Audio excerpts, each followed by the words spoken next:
Dear brothers and sisters, today I want to say a few words about Antichrist.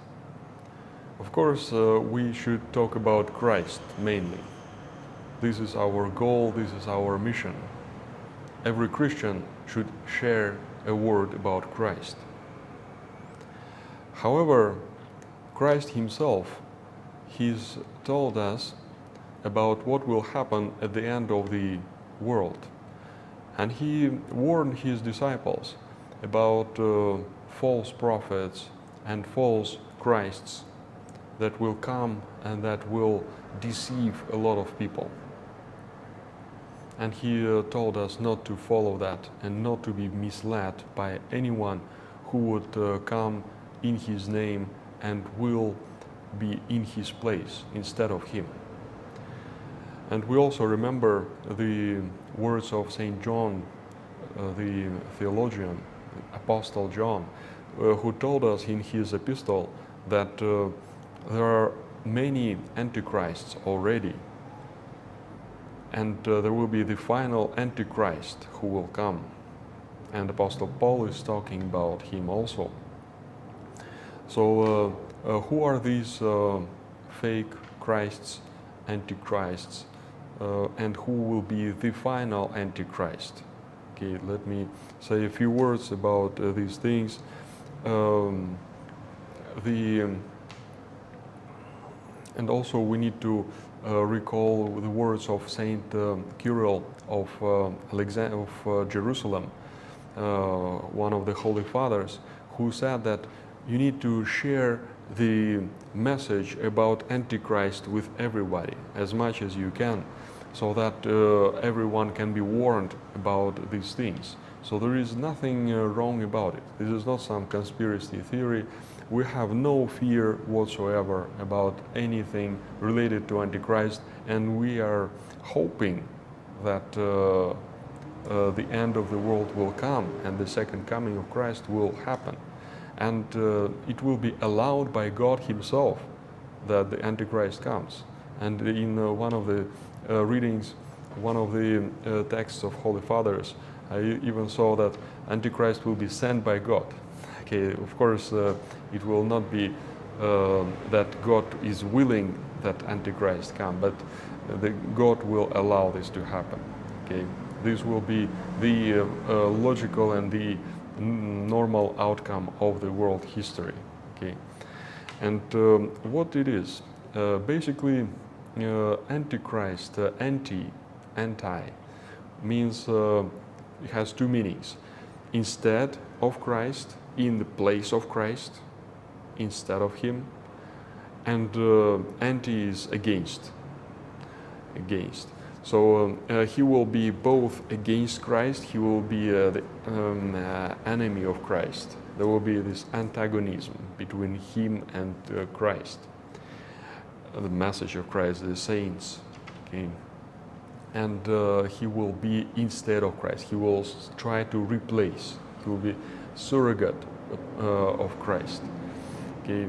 And in the days of the apostles in the early church, the emperors of Roman Empire, they were called antichrists: Nero, Domitian, and many others, because they said that they will save the people.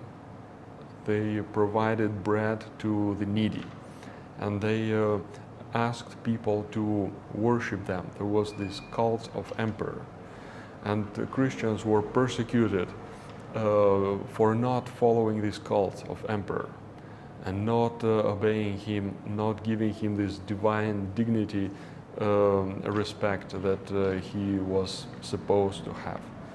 Okay, and they were called antichrists. So they can be said to be small antichrists.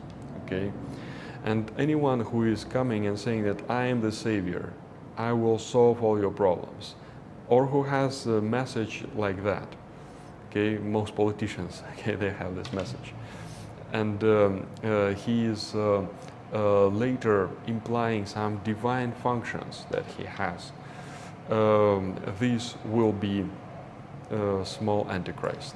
Okay, and we have now many examples, even in the 20th century, like Lenin and Hitler, dictators like that. Lenin, he came and he said he will liberate the proletariat and all these enslaved masses exploited by these rich capitalists and whatnot, and he will bring this liberation, he will bring this salvation, and eventually this so-called bright communist future as a substitute for heavens, that it will bring welfare and well-being and all kinds of goods to the people, and that will be the salvation. And this is very clear image of Antichrist, coming with seemingly good intentions and proposals, very brilliant, very smart, but eventually killing millions and tens of millions of people because they don't agree with the program, or for some other ideological or theoretical reasons. Okay, so any small Antichrist would be something like that. Okay, we need to be aware of that. The final Antichrist, he will have those properties. He will also liberate the persecuted people and people in crisis or in slavery. He will bring some kind of salvation and hope and things like that. When he will come, he will be very nice and very polite and very moral, so that people really love him, really like him, and people even begin to worship him.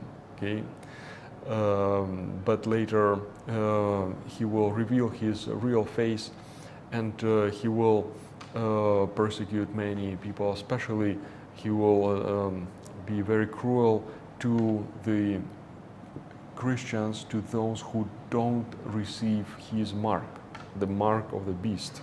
Okay, this mark which he will put on everyone, everybody will have to get it, and it will allow you to buy and sell stuff, and it will allow you to enjoy the normal life, to buy tickets, to buy real estate, to have your children go to school. All of those basic things you will be able to do only if you receive this mark. Okay, so this willingness to have somebody like that is inherent into the fallen human nature. We see that the people of Israel, even the chosen ones, those who were the people of God, even they did not receive Christ because they were expecting another Messiah. They were expecting some other type of Savior that will solve political problems, economic problems, social problems of Israel, will give it glory, and it will give freedom from occupation, from slavery, and he will be the perfect monarch, okay, leader of the people of Israel. So even at that time, we see this craving to get the Antichrist, okay, and this is same until today in many religions. Okay, we have the same idea in Islam, in this Muslim teaching, and we even have some new sects that some man or woman comes and says, "I am God. Okay, you worship me." We have sects like that, and there is one sect even here in Taiwan, which has got more than 2 million followers all over the world. 2 million people believe that she is a woman, is God. Okay, so it is very easy to be tricked, especially when you have this kind of craving. And at some point, the world will be in chaos. The world will have all kinds of crises and pandemics and wars and all kinds of problems. So everybody will be craving for somebody to come and save and solve all these problems. And this person will come. Okay? And devil himself will act through this man.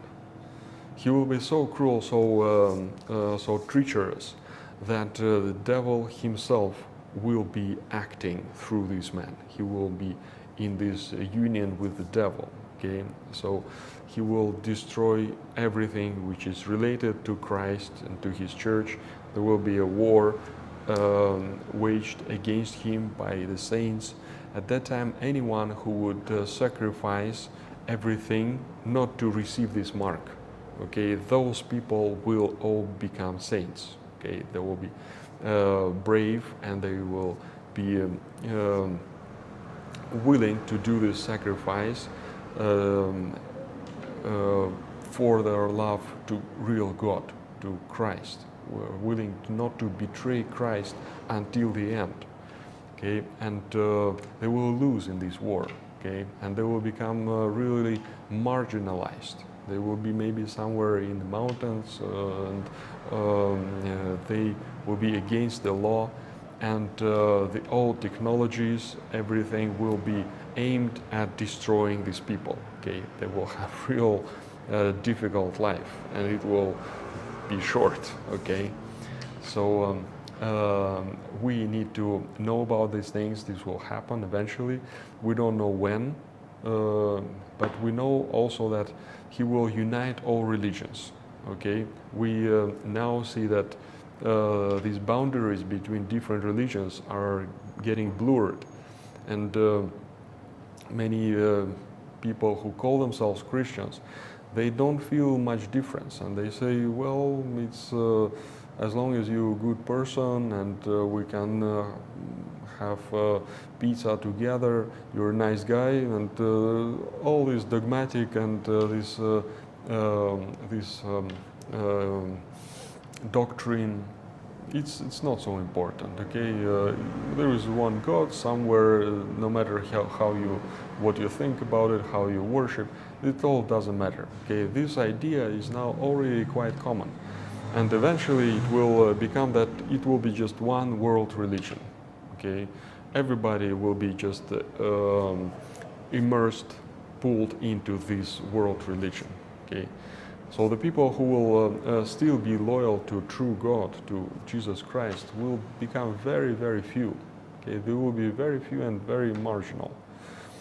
So I don't think this will happen soon. I mean, very soon. We don't know when it's going to happen, but now it seems that most people are not so much fooled yet, not that dumb to be misled by this. Majority of people are still quite aware of things like this.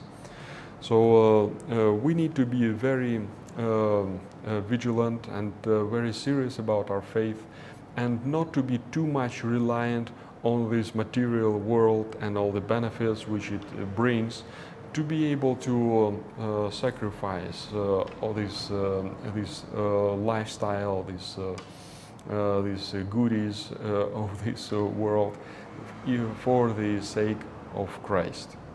Okay, so let us know about this. Let us value Christ above everything else, and let us be ready, because Christ said you need to be ready all the time. You don't know when I will come, when these things will happen. Okay, and may God give us this faith, give us this eagerness to be with Him, and courage to withstand all kinds of tribulations, all kinds of cheating, because there are the words that the devil is trying to mislead even the chosen ones. For him, those who are not chosen, it's not a problem. They will follow him. Okay, when this will happen, they will comply. But those who are chosen, those will be the main task for him. How to trick them, how to mislead them, how to make them make this mistake and fall into this trap. May not this happen to any one of us, and may God give you rich blessing and peace. Amen.